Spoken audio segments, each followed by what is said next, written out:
Today we will look at the effects of intermolecular forces. Our question of the day is, imagine rubbing hand sanitizer on your hands and letting it dry versus doing the same thing with water. Which will dry faster? Why do you think that might be, considering intermolecular forces? First, let's think about nonpolar molecules. When molecules are nonpolar, the charges on the molecules are temporary. This makes the molecules only a little sticky. They will have dispersion forces. When molecules are polar, the charges don't move around at all, making the charges permanent and the molecules stick together even more. This is called dipole-dipole forces. When the dipole-dipole force gets upgraded to a hydrogen bond, the stickiness increases even more. This is called hydrogen bonding, because hydrogen bonded to nitrogen, oxygen, or fluorine make a very strong dipole. When the force is strong, the molecules want to stick to each other, making it harder to separate particles or change phases. Have you ever heard the saying, a watch pot never boils? Well, this is because water has strong forces and needs a lot of energy to change phases. So let's think about boiling point. We know the boiling point is the temperature at which a substance boils and converts from a liquid to a gas. Any compound with a strong intermolecular force will result in a high boiling point, which means it takes a lot of energy to get the particles to boil. This especially occurs with hydrogen bonding. Compounds with weak forces, primarily dispersion-dispersion, will have a low boiling point, making it very easy for these particles to boil. Another property of compounds is their vapor pressure, or the willingness of a substance to evaporate and become a gas.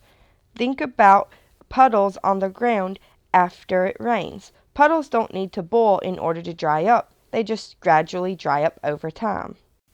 If you have a compound with a strong intermolecular force, then you're going to have a low vapor pressure because the particles stick together more and hang out together rather than separating and going their own way in a gas phase.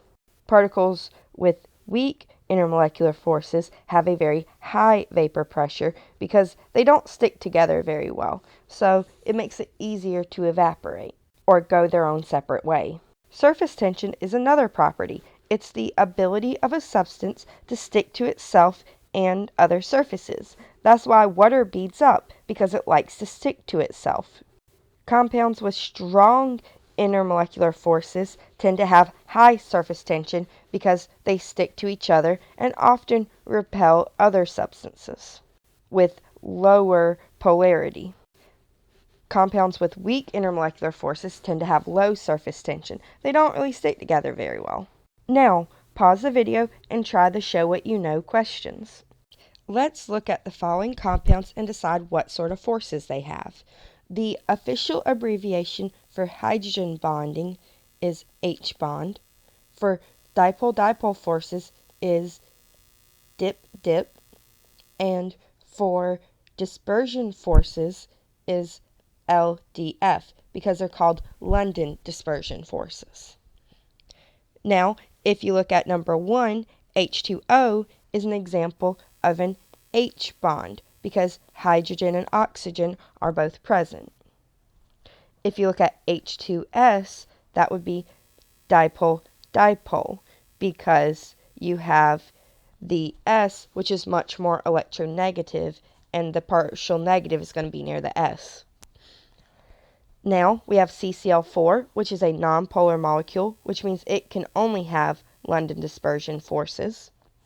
Then we have NH3, which has an NH bond, and so it's a result of hydrogen bonding. And HBr, Br has a much higher electronegativity, resulting in a partial negative near the bromine, and the overall force is dipole-dipole. And then finally, HF, well, fluorine hydrogen bond is an H bond, or a hydrogen bond. Remember, when writing down the type of intermolecular force, always go with the strongest force possible. Now, for number 7, if we compare dihydrogen monoxide and dihydrogen sulfide, the boiling point of water will be greater because water has hydrogen bonding as its primary intermolecular force versus dihydrogen monosulfide, which has dipole-dipole forces. Hydrogen bonding is a stronger force, so the resulting boiling point will be higher. The molecules stick together more, and it takes more energy to overcome that attraction. If we look at number 8, then hydrogen, chlorine, and bromine, the diatomic molecules, are all nonpolar, which means they primarily rely on dispersion forces. If we look from left to right, we increase the number of electrons, so that means that the dispersion force is going to be stronger towards bromine than hydrogen. After that, we look at polar molecules with dipole-dipole forces like H2S, and then polar molecules with hydrogen bonding like H2O. So these are arranged in order from least attraction to most attraction. So from weakest force to strongest intermolecular force.